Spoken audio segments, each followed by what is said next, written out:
طيب الفيديوز دي بقى منتشره بغباء وبتجيب فيوز قد كده، الدكتور والمهندس والاستاذ كله بيستخدمها في شغله، والحوار كله بتروح شات جي بي تي بتضغط هنا اكسبلور جي بي تي، بتسرش على اوبجكت تختار دي، هنا بقى اسم اي فاكهه يديك حاجتين، برومت للصوره وهنا السكريبت، هتاخد البرومت ده كوبي تروح لميتا اي اي، وبصراحه فاجر في الصور، كرييت ايمج هتحط اللي انت اخده كوبي هنا وهيطلع لك الصور، هتحمل واحده منهم. اخر حاجه جروك عشان الفيديو، هتعمل ايماجن جروك في السيرش، هتختار دي، هتخش وتسجل، بعدين تضغط على صورتك، بعدين سيتنج، بعدين هنا تقفل الاوبشن دون مهم جدا، هترجع تختار فيديو، بعدين المقاس، هترفع الصوره وتكتب هنا الكلام اللي عايزه يتقال، بس كده يا باشا هتلاقي الفيديو جاهز معاك، هتضغط بس على الحاجات دي كده عشان تعلي الجوده، بعدين تعمله داونلود.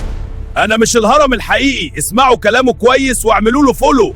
انت بقى عايز تعمل فواكه تانية بقى، اعمل نفس القصه وهاتهم في الاخر ولزق الفيديوهات ببعض باي برنامج مونتاج، وانت بقى ايه نصيحه مني يعني استخدمه في شغلك في الكونتنت بتاعك، هيطرقع معاك مشاهدات. صاحبك بقى اللي بيسوق لشغله او بيعمل فيديوهات عموما ابعت له الفيديو ده عشان هيفيده، ويعني لو عجبك المحتوى ده وعايز تشوفه تاني اعمل لي فولو.